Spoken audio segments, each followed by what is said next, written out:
Hello दोस्तों, नमस्कार। Kumar classes में आपका स्वागत है। हम लोग आज विज्ञान की जो प्रश्नों की श्रृंखला चल रही थी 1500 से लगभग 2000 की, उसको कंटिन्यू करते हैं, उसको आगे की ओर बढ़ाते हैं। आज हम लोग ऊर्जा कौन से यंत्र के द्वारा किस ऊर्जा से किस ऊर्जा में परिवर्तित किया जाता है, ये सब के बारे में देखेंगे। हम लोग आज ध्वनि के बारे में देखेंगे, हम लोग आज तरंगों के बारे में देखेंगे। तो इसको हम लोग देखते हैं। आज का हमारा जो पहला प्रश्न है उसको आपके सामने लेकर आता हूं, ठीक है। तो हमारे पास आज का जो पहला प्रश्न है कि निम्नलिखित में से कौन जो है आपको यांत्रिक तरंग है। यांत्रिक तरंग जो है ना, मतलब मैकेनिकल वेव, ठीक है। तो जो ध्वनि तरंग है वो आपको क्या होता है, यांत्रिक तरंग होता है। ये क्या होता है आपको, यांत्रिक तरंग। ये जो रेडियो तरंग है, प्रकाश तरंग है, और जो एक्सरे तरंग है, ये आपको इलेक्ट्रोमैग्नेटिक वेव्स होते हैं। ये सब जो है आपको विद्युत चुंबकीय तरंग है। ये रेडियो तरंग विद्युत चुंबकीय तरंग है, प्रकाश तरंग विद्युत चुंबकीय तरंग है, एक्सरे जो है ना, सॉरी, एक्स तरंग जो आपको एक्स जो तरंगे हैं वो आपको क्या है, ये सारे के सारे जो है इलेक्ट्रोमैग्नेटिक वेव्स हैं। लेकिन अगर पूछेगा आपको मैकेनिकल वेव, मतलब आपको जो है ना यांत्रिक तरंग कौन सा है, तो आपको उसका उत्तर क्या हो जाएगा, आपको ध्वनि तरंग हो जाएगा। अगला प्रश्न है, अनुदैर्ध्य तरंग का उदाहरण क्या है। तो अनुदैर्ध्य तरंग किसको बोलते हैं, मैंने पहले भी शायद जो है पढ़ाया था। तो अनुदैर्ध्य तरंग मतलब होता है आपको ध्वनि। ध्वनि जो है ना आपको अनुदैर्ध्य तरंग है। इसमें द आ रहा है, तो ध्वनि, ध्वनि जो है ना अनुदैर्ध्य तरंग है। मैंने बताया था। तो अनुदैर्ध्य तरंग का उदाहरण क्या है, आपको ध्वनि है, ठीक है। प्रकाश कौन सा तरंग है, तो इसमें प्र आ रहा है, तो प्रकाश जो है ना अनुप्रस्थ तरंग है। अनुप्रस्थ तरंग याद करने का जो है ना तरीका, प्रकाश अनुप्रस्थ तरंग है। प्र आ रहा है, इसमें द आ रहा है, तो ये आपको ध्वनि अनुदैर्ध्य तरंग है, ठीक है। रेडियो तरंग के विक्षेपण के लिए वायु वायुमंडल के निम्नलिखित स्तरों में से कौन सा स्तर उत्तरदायी है। जो रेडियो तरंग को विक्षेपित किया जाता है वो आयन मंडल के द्वारा विक्षेपित किया जाता है। जो रेडियो तरंग होते हैं उनका विक्षेपण किसके द्वारा किया जाता है, वायुमंडल के द्वारा। कौन से वायुमंडल के द्वारा किया जाता है, तो आयन मंडल। वायुमंडल का जो आपको आयन मंडल स्तर है, आयन मंडल के द्वारा आपको रेडियो तरंग का विक्षेपण किया जाता है, ठीक है, आयन मंडल के द्वारा। आगे हमारे प्रश्न है, कौन सी तरंगे शून्य में जो है ना आपको संचरण नहीं कर सकती है। कौन सी तरंग आपको शून्य में विचरण नहीं कर सकती है, शून्य में। तो शून्य में आपको जो है ना ध्वनि तरंग आपको विचरण नहीं कर सकती है। आपको प्रकाश तरंगे निर्वात में विचरण कर सकती हैं। हम लोगों ने देखा है light can travel in vacuum. आपको जो है ना वैक्यूम में जो है ना आपको निर्वात में आपको प्रकाश तरंगे विचरण कर सकती हैं, संचरण होता है उसका। लेकिन जो ध्वनि तरंगे हैं वो शून्य में आपको नहीं संचरित कर सकती हैं, निर्वात में ध्वनि तरंगे संचरित नहीं कर सकती हैं। इसीलिए चंद्रमा पे जब वायुमंडल नहीं है, एटमॉस्फेयर नहीं है, जिसके कारण जब दो व्यक्ति आपस में बात करेंगे तो चंद्रमा पे जो है ना आपको एटमॉस्फेयर नहीं होने के कारण, आपको वहां पे मीडियम नहीं होने के कारण आपको जो है ना ध्वनि तरंगे नहीं संचरित करती है। इसलिए आपको एक व्यक्ति दूसरे व्यक्ति की बातों को नहीं सुन सकता है, नहीं सुन पाता, ठीक है। तो आपको शून्य में कौन सी तरंग संचरण नहीं कर सकती है, तो ध्वनि तरंग। एक रडार जो शत्रु के वायुयान की उपस्थिति का पता लगाता है, शत्रु की वायुयान का स्थिति का पता लगाता है, वो किसका प्रयोग करता है, तो रेडियो तरंग का प्रयोग करता है, ठीक है। आपको रेडियो तरंग के हेल्प से आपको जो ये रडार जो है वो वायुयान की उपस्थिति का पता रेडियो तरंग की हेल्प से करता है। रडार जो है, रडार के द्वारा हम लोग जो वायुयान की स्थिति का पता लगाते हैं, वायुयान की उपस्थिति का पता लगाते हैं, तो वो आपको रेडियो तरंग के हेल्प से। सीटी स्कैन जो है आपको बीमारी से संबंधित जो है आपको पता ही होगा। तो जो कंप्यूटेड टेमोग्राफी, इसका जो है ना पूरा नाम होता है सीटी स्कैन का। सीटी स्कैन कराते हैं जब, तो वो एक विशेष प्रकार का जो है ना, एक बोल रहा है कि स्कैन करने में कौन प्रयोग में लाया जाता है, कौन सी जो है ना आपको तरंगे प्रयोग में लाई जाती हैं, तो एक्सरेज लाई जाती हैं। कौन सा, एक्स किरणें जो है ना आपको सीटी स्कैन करने में प्रयोग में लाई जाती हैं, ठीक है। एक्सरे भी कराते हैं, तो उसमें भी एक्सरे इसलिए हम लोग बोलते हैं कि एक्सरे कराने मतलब जब हड्डी में टूट फूट या कुछ होता है तो एक्सरे कराने के लिए जब डॉक्टर बोलता है तो वही एक्स किरणों की हेल्प से कराया जाता है। तो वैसे ही आपको जो है ना सीटी स्कैन भी जो है ना उसके लिए भी एक्स किरणों का प्रयोग किया जाता है। लेकिन ये जो है ना विशेष प्रकार का एक्सरे होता है। एक्सरे और सीटी स्कैन अलग अलग चीजें होती हैं। तो सीटी स्कैन में भी किसका प्रयोग किया जाता है, एक्सरे का प्रयोग होता है, ठीक है। और शरीर के जो कुछ भी अंदरूनी जो मतलब प्रॉब्लम्स होती हैं उनको जो है ना उसके हेल्प से बताया जाता है। ध्वनि का वेग अधिकतम होता है धातु में, ठीक है। ध्वनि का अधिकतम वायु में, द्रव में, निर्वात में। तो ठोस में सबसे ज्यादा ध्वनि का वेग होगा ना, तो इसमें जो है ना आपको ठोस क्या है, धातु है, ठीक है। तो ठोस में सबसे ज्यादा जो है ना ध्वनि का वेग धातु में होता है, ठीक है। सबसे कम किस में होता है आपको ध्वनि का वेग, तो आपको पता ही है। ध्वनि का वेग तो निर्वात में बिल्कुल होगा ही नहीं, मतलब ध्वनि को हम लोग सुन ही नहीं सकते हैं। तो ध्वनि का वेग सबसे अधिक किस में होगा, आपको धातु में। ध्वनि का वेग अधिकतम होगा, ध्वनि का वेग अधिकतम धातु में, मतलब जो है ना आपको सॉलिड में, ठोस में, इस्पात में आ जाएगा। इनमें से कौन सा आ जाएगा, वायु, जल, निर्वात, ये सब रहेगा तो सबसे ज्यादा जो है ना इस्पात में आ जाएगा। निम्नलिखित में से किसमें ध्वनि आर पार नहीं की जा सकती है। ध्वनि को आपको निर्वात में आर पार नहीं किया जा सकता है। ध्वनि को सुनने के लिए किसी न किसी मीडियम का होना जरूरी है, किसी न किसी माध्यम का होना जरूरी है। निर्वात के थ्रू जो है ना ध्वनि पार नहीं करता है। निर्वात में प्रकाश की किरणें चल सकती हैं, एक्सरे, सब सारी चीजें जो है ना आपको, विद्युत चुंबकीय तरंग है वो आपको चल सकता है। लेकिन आपको अगर ध्वनि की बात करूं तो उसके लिए जो है मीडियम होना जरूरी है, माध्यम होना जरूरी है। निर्वात में ध्वनि आर पार नहीं जा सकती है। ध्वनि के स्रोत व परावर्ती सतह के बीच न्यूनतम कितनी दूरी होनी चाहिए जिससे जो है ना आपको इको मतलब जो है ना आपको क्या, प्रतिध्वनि सुनाई दे। प्रतिध्वनि को सुनाई देने के लिए आपको जो है ना, आपको जो व्यक्ति है, मतलब जो ध्वनि का जो सोर्स है जहां से आपको जो है ना ध्वनि निकल के आ रही है, और जो आपको रिफ्लेक्टिंग सरफेस होता है, जो आपको परावर्तक सतह होता है, उनके बीच का जो डिस्टेंस होना चाहिए आपको, वो स्पष्ट रूप से जो है ना प्रतिध्वनि सुनाई देने के लिए आपको 17 मीटर का जो है ना होना चाहिए। प्रतिध्वनि को सुनाई देने के लिए जो है ना आपको व्यक्ति, मतलब जो ध्वनि का स्रोत है और जो आपको परावर्तक सतह है, उन दोनों के बीच की दूरी कितना होना चाहिए, 17 मीटर होना चाहिए। मतलब इको सुनाई देने के लिए आपको जो है ना कितना होना चाहिए, आपको डिस्टेंस 17 मीटर का जो है ना डिस्टेंस होना चाहिए, 17 मीटर। ध्वनि का वायु में वेग लगभग 332 मीटर पर सेकंड भी आएगा तो लगा दीजिएगा, और आपके पास यहाँ पे ऑप्शन में 330 मीटर पर सेकंड है, तो ध्वनि का वायु में लगभग वेग 330 332 मीटर पर सेकंड है। जो भी ऑप्शन में आएगा इन दोनों को लगा लीजिएगा। अगर दोनों ऑप्शन में आएगा तो मैं बोलूंगा कि आप इसके साथ जाइएगा, 332 के साथ, ठीक है। वैसे जो है ना इतना नजदीक ऑप्शंस देता नहीं है, इन दोनों में से कोई एक ही देगा। तो ध्वनि का वेग 332 330 मीटर पर सेकंड होता है वायु में, 332 मीटर प्रति सेकंड ध्वनि का वेग।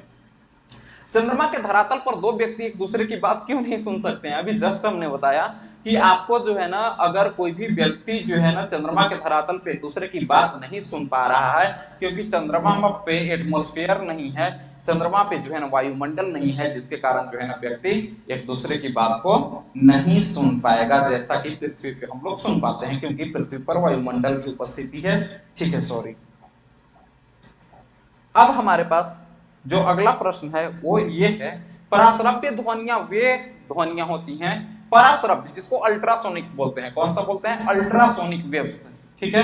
अल्ट्रासोनिक वेव्स वे वेव्स होती हैं जिनकी फ्रीक्वेंसी कितनी होती है भाई, तो 20,000 से अधिक होती है। कितना, 20,000 हर्ट्ज से अधिक जिस ध्वनि की फ्रीक्वेंसी होती है उसको हम लोग पराश्रव्य ध्वनि कहते हैं। अल्ट्रासोनिक वेव्स उनको कहा जाता है जो आपको जो है ना जिनकी फ्रीक्वेंसी कितना होती है, 20,000 हर्ट्ज से अधिक होती है, जिसको जो है ना मानव का जो है ना कान नहीं सुन सकता है, मानव कान उसको सुनने की क्षमता नहीं रखता है, पराश्रव्य ध्वनियों को, ठीक है। अश्रव्य को भी नहीं सुनने की क्षमता रहता है। अश्रव्य किनको बोला जाता है, जिनकी आवृत्ति 20 हर्ट्ज से क्या होती है, कम होती है, उसको भी नहीं सुनता है। और 20,000 हर्ट्ज से जिसकी जो है ना आपको आवृत्ति ज्यादा होती है उसको क्या बोलते हैं, पराश्रव्य। और जो अश्रव्य जो कि 20 हर्ट्ज से कम है उसको जो है ना इंसान नहीं सुन सकता है, ठीक है, वो इनऑडिबल होते हैं। और जो मनुष्य जिसको सुन सकता है, ठीक है, जो आपको वो 20 हर्ट्ज से कितना तक भाई, तो 20,000 हर्ट्ज तक, कितना तक, 20,000 हर्ट्ज तक की ध्वनि को सुन सकता है। मनुष्य की जो कान है वो 20 हर्ट्ज से जो है ना आपको 20,000 हर्ट्ज तक की जो है ना फ्रीक्वेंसी वाली, 20,000 हर्ट्ज तक की फ्रीक्वेंसी वाली ध्वनि को सुन सकता है। आई थिंक क्लियरली विजिबल होगा, ठीक है। 20,000 से 20 हर्ट्ज से 20,000 हर्ट्ज, ठीक है। मनुष्य की श्रव्यता की सीमा, वही मनुष्य जो है ना कौन से साउंड को सुन सकता है, कितनी फ्रीक्वेंसी वाली साउंड को सुन सकता है, तो 20 हर्ट्ज से 20,000 हर्ट्ज फ्रीक्वेंसी वाली जो आपको साउंड होती है उसको मनुष्य सुन सकता है, वो साउंड ऑडिबल होता है। ठीक है, एक जैव पद्धति जिसमें पराश्रव्य ध्वनि का उपयोग किया जाता है उसको हम लोग क्या कहते हैं, सोनोग्राफी। पराश्रव्य ध्वनि का अगर किसी व्यक्ति को किडनी स्टोन इस टाइप हो गया है, मतलब पत्थरी वगैरह ये सब सारी चीजें हो जाती हैं, तो सब सोनोग्राफी उसमें जो है ना आपको टेक्नोलॉजी का यूज किया जाता है और उसमें सोनोग्राफी के जरिए पता लगाया जाता है कि पत्थर कितने एमएम का है, ठीक है, या पत्थरों की संख्या जो है ना आपको कितनी है, छोटे छोटे पार्टिकल्स ढेर सारे हैं या एक ही बड़ा है, तो ये सब सोनोग्राफी के जरिए पता लगाया जाता है। तो उसमें जो है ना आपको सोनोग्राफी जो होता है वो आपको पराश्रव्य ध्वनि का उसमें प्रयोग किया जाता है। जो सोनोग्राफी कराते हैं तो उसमें कौन सा ध्वनि का उपयोग किया जाता है, पराश्रव्य ध्वनि को जो है ना उपयोग के द्वारा आपको उस व्यक्ति में उन सारी चीजों को पता लगाया जाता है। आगे देखते हैं, जो चमगादड़ होते हैं वो रात में उड़ सकते हैं और अपना शिकार भी कर सकते हैं। इसका कारण क्या है, क्योंकि वो पराध्वनि तरंगे निकालते हैं और उनके द्वारा जो है ना वो अपने आपको देख लेते हैं कि सामने ऑब्स्टेकल है या नहीं है, सामने जो है ना बाधा है नहीं है। इस पराश्रव्य ध्वनि का जो है ना आपको पराध्वनि का जो है ना उपयोग करके पता लगा लेते हैं कि आगे जो है ना कुछ टकराने वाली चीजें हैं, ठीक है। तो इसलिए रात में भी वो लोग आसानी से उड़ सकते हैं। जब पता चल जाता है कि ऑब्स्टेकल है तो अपना डायरेक्शन को चेंज कर लेते हैं, देख लेते हैं कि बाधा अगर कुछ है सामने तो अपने डायरेक्शन को चेंज कर लेते हैं। चमगादड़ तो अंधेरी रात में क्यों उड़ सकते हैं, क्योंकि वो पराश्रव्य ध्वनि निकालते हैं। कौन सा, पराध्वनि निकालते हैं। ठीक, आगे की ओर अगर हम लोग बात करें तो डेसिबल किसे मापने के लिए प्रयोग में लाया जाता है, तो डेसिबल जो है ना आपको ध्वनि की तीव्रता को मापने के लिए प्रयोग में लाया जाता है। वातावरण में जो ध्वनि है उसको मापने के लिए जो है ना हम लोग डेसिबल का यूज करते हैं। जैसे हम लोग बात करते हैं तो ध्वनि को मापने के लिए किसका प्रयोग किया जाता है, आपको डेसिबल का। ठीक है, डेसिबल आपको डीबी जो है आपको ध्वनि को मापने का एक यूनिट है, साउंड को मापने का एक आपको इकाई है।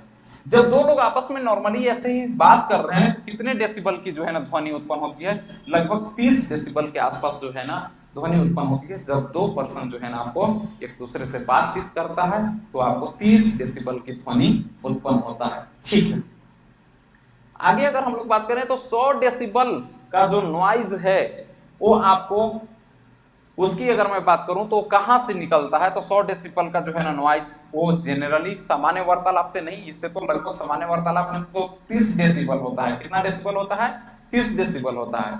ठीक है, शोर शराबे वाली गली की आवाज उसमें भी उतना नहीं होता है। यंत्र और कारखाना के शोर से जो है ना आपको 100 डेसिबल का जो है ना आपको ध्वनि सुनने को मिलता है। और जब हम लोग आपस में सामान्य रूप से बात करते हैं तो लगभग 30 डेसिबल। किस स्तर से किस मतलब जो है ना डेसिबल से अधिक की ध्वनि हानिकारक जो है ना ध्वनि प्रदूषण कहलाती है, तो आपको इसका उत्तर क्या हो जाएगा, तो 80 डेसिबल से अधिक की ध्वनि जो है ना आपको वो नॉइज में आता है, वो आपको जो है ना नॉइज पोल्यूशन में आता है, ध्वनि प्रदूषण में आता है 80 डेसिबल से अधिक।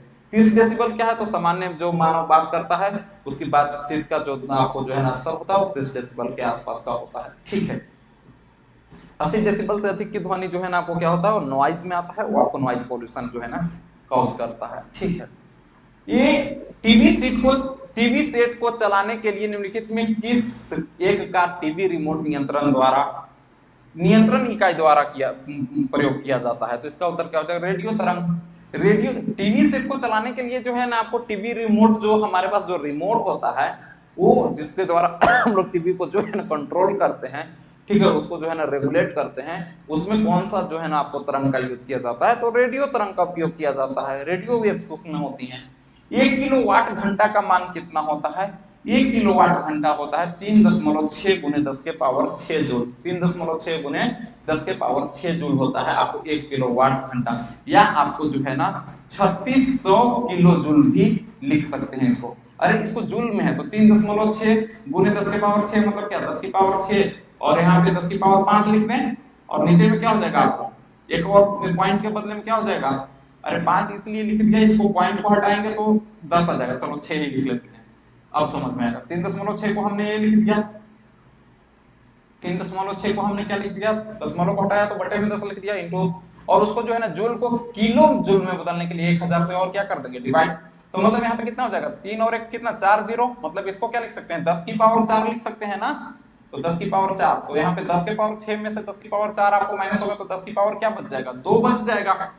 ठीक है, तो 10 की पावर 2 बच जाएगा, मतलब 3600, 36 गुने 10 का स्क्वायर 100, तो 3600 किलो जूल भी लिख सकते हैं। 1 किलोवाट घंटा में कितना होता है 3600 किलो जूल, या 3.6 गुने 10 के पावर 6 जूल। ओके, एक मकान में दो बल्बों में से एक दूसरे से अधिक रोशनी दे रहा है। एक बल्ब जो है ना, दो बल्ब है जिसमें से एक जो है ना ज्यादा लाइट कर रहा है और एक जो है ना आपको कम चमकता है, एक ज्यादा चमकता है, तो किस बल्ब में जो है ना हाई रेजिस्टेंस है। अरे भाई सिंपल सी बात है, जो जिसमें रेजिस्टेंस मतलब अवरोध उत्पन्न कर रहा है, मतलब बाधा उत्पन्न कर रहा है, बाधा उत्पन्न कर रहा है, इसके कारण जो है ना आपको सिंपल सी बात है, बाधा मतलब जो आपको रेजिस्टेंस के कारण जो है आपको बल्ब का लाइट क्या होगा आपको कम होगा।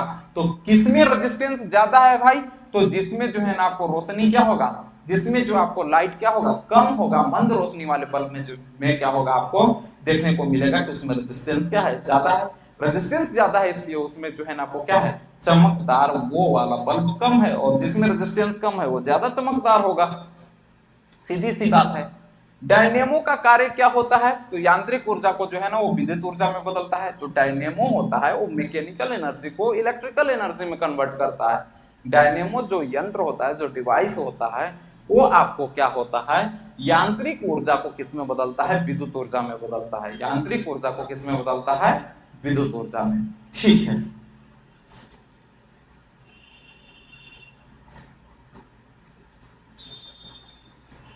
हमारे पास अगला प्रश्न है विद्युत ऊर्जा को यांत्रिक ऊर्जा में। अभी हम लोगों ने क्या देखा, डायनेमो जो है ना क्या था यांत्रिक ऊर्जा को किस में बदल रहा था विद्युत ऊर्जा में। अब विद्युत ऊर्जा को किस में बदलना है यांत्रिक ऊर्जा में बदलना है, तो जो विद्युत मोटर होता है वो विद्युत ऊर्जा को किस में बदलता है यांत्रिक ऊर्जा में बदल देता है। अरे आप लोगों ने देखा होगा घर में, आपके घर में मोटर लगा हुआ होगा, ठीक है, तो वो क्या करता है कि इलेक्ट्रिक एनर्जी को आपको, जैसे पानी जो आपको जो है ना मोटर वो जो होता है पानी को, जो हम लोग अर्थ के जो ग्राउंड वाटर होता है उसको निकालते हैं, या जो है ना हम लोग कहीं पानी चढ़ाना होता है तो मोटर का यूज करते हैं। तो वो जो इलेक्ट्रिक मोटर है वो क्या करता है इलेक्ट्रिकल एनर्जी को किस में कन्वर्ट कर देता है मैकेनिकल एनर्जी में कन्वर्ट कर देता है। तो विद्युत ऊर्जा को किस में यांत्रिक ऊर्जा में कौन सा जो है ना यंत्र प्रयोग करता है, तो कौन से यंत्र के प्रयोग द्वारा विद्युत ऊर्जा को हम लोग यांत्रिक ऊर्जा में बदलते हैं, तो आपको विद्युत मोटर है। आगे की ओर बात करते हैं, ऐसा उपकरण जो रासायनिक ऊर्जा को विद्युत ऊर्जा में बदले। रासायनिक ऊर्जा को विद्युत ऊर्जा में बदले वो क्या है आपको बैटरी। अरे केमिकल एनर्जी जो होता है उसको जो है इलेक्ट्रिकल एनर्जी में बैटरी के हेल्प से जो है ना हम लोग क्या मान लो कि जो बड़ा वाला बैटरी होता था उस बैटरी के हेल्प से हम लोगों जो टीवी वगैरह देखते थे, तो वो टीवी वगैरह कैसे देख पाते थे, क्योंकि वो जो बैटरी में था वो केमिकल एनर्जी था, वो केमिकल एनर्जी को स्टोर करके रखा हुआ था। उस एनर्जी को जो है हम लोग टीवी को देखने के लिए जैसे वायर वगैरह कनेक्ट करके जो टीवी चलाते थे, तो वो क्या हो जाता, तो mechanical energy sorry chemical energy किस में कन्वर्ट हो जाता था आपको इलेक्ट्रिकल एनर्जी में विद्युत ऊर्जा में कन्वर्ट हो जाता था। तो टीवी जो आपको रासायनिक ऊर्जा को विद्युत ऊर्जा में कौन बदलता है, तो बैटरी। बैटरी जो है वो क्या करता है रासायनिक ऊर्जा को किस में बदल देता है विद्युत ऊर्जा में। आगे हमारे पास अगला प्रश्न, इनमें से कौन सी धातु रोशनी के बल्बों में फिलामेंट के रूप में उपयोग किया जाता है, टंगस्टन। अरे जो पहले जो 10-12 रुपए का जो बल्ब आता था, ठीक है, जो जनरली हल्का पीलापन ले लिए हुए प्रकाश करता है, आज तो एलईडी पहले, फिर उसके बाद सीएफएल आया, फिर एलईडी आ गया, तो ये सब एलईडी लाइट्स वगैरह आ गए। तो जो 10-12 रुपए का जो बल्ब आता था वो उसमें एक जो है आपको टंगस्टन का फिलामेंट जो है ना आपको प्रयोग में लाया जाता था। तो वो आपको जो 10-12 रुपए का जो बल्ब होता था उसमें फिलामेंट के रूप में किसका प्रयोग किया जाता था, फिलामेंट के रूप में वो टंगस्टन होता था। उस टंगस्टन का उपयोग इसलिए हम लोग करते थे क्योंकि उसमें बहुत ज्यादा उसका मेल्टिंग पॉइंट बहुत ज्यादा होता है, लगभग 5000-5500 आपको जो है ना 5500 डिग्री सेल्सियस के आसपास होता है, जिसके कारण जो है हम लोग टंगस्टन का उपयोग करते थे। ठीक है, तो बहुत ज्यादा गलनांक अधिक होने के कारण आपको उसका उपयोग किया जाता था। तो आपको जो विद्युत बल्ब का जो फिलामेंट होता है वो फिलामेंट जो है ना किसका बना होता है टंगस्टन का बना होता है। ठीक है, मेंस विद्युत प्रदाय में फ्यूज का प्रयोग। फ्यूज जो होता है, फ्यूज हम लोग यहाँ पे बस इतना ही जानिए, फ्यूज जो इलेक्ट्रिक फ्यूज जो हम लोग उपयोग करते हैं घरों में, ताकि जो है ना हमारे जितने भी उपकरण टीवी एसी रेफ्रिजरेटर फ्रिज ये सब सारी चीजें जो है आपको कूलर ये सब जो है ना आपको बच जाए, तो हम लोग उसके लिए क्या करते हैं आपको उसमें क्या, हम लोग घरों में इन सारे उपकरणों को सुरक्षा हेतु इलेक्ट्रिक फ्यूज का उपयोग करते हैं। तो ये फ्यूज होता क्या है, इस फ्यूज का पूछ रहा है कि बस ये कि ये फ्यूज का गलनांक क्या होता है, निम्न होता है। लो मेल्टिंग पॉइंट होने के कारण अगर बहुत तेज जो है ना आपको बहुत ज्यादा जो है ना विद्युत का प्रवाह होता है, तो जिसके कारण आपको जो है ना आपको उसके कारण हीट ज्यादा होता है, और हीट होने के कारण इसका लो मेल्टिंग पॉइंट हो तो रहेगा, तभी नहीं आसानी से गल जाएगा, और आसानी से जो है ना आपको क्या हो जाएगा, वो आपको फ्यूज जो है जैसे ही आपको जो है ना मेल्ट हो जाएगा, क्योंकि इसका मेल्टिंग पॉइंट क्या है, लो है, तो आगे के उपकरण जो है ना आपको आगे इलेक्ट्रिसिटी ही नहीं फ्लो होगा, तो आपको आगे के उपकरण आपको क्या होंगे, नष्ट नहीं होंगे, बर्बाद नहीं होंगे, आपको वो आपको सुरक्षित रहेंगे। तो ठीक है, फ्यूज का जो है ना गलनांक, बस यही सिंपल सा क्वेश्चन ये था कि फ्यूज का गलनांक क्या होना चाहिए, तो गलनांक क्या होना चाहिए, लो होना चाहिए, निम्न गलनांक होना चाहिए। प्रतिरोध क्या होना चाहिए, उच्च होना चाहिए। ठीक है, सर्वाधिक विद्युत चालकता वाला तत्व क्या है, बचपन से पढ़ते आ रहे हैं आप लोग, चांदी जो है ना आपको सबसे ज्यादा जो है ना आपको उसमें जो है ना विद्युत चालकता होता है, सबसे ज्यादा विद्युत चालकता वाला तत्व कौन सा है, चांदी है। फ्यूज में प्रयुक्त होने वाले तार की विशेषता क्या होती है, अभी तो हम लोगों ने देखा कि उसका मेल्टिंग पॉइंट क्या होना चाहिए, लो होना चाहिए, उच्च गलनांक कट गया, उच्च गलनांक कट गया, निम्न गलनांक होना चाहिए, और उसका उच्च रेजिस्टेंस क्या होना चाहिए, हाई, उच्च प्रतिरोधक शक्ति होना चाहिए, और गलनांक क्या होना चाहिए भाई, तो लो, गलनांक क्या होना चाहिए, लो, और आपको जो है ना रेजिस्टेंस क्या होना चाहिए उसका, हाई।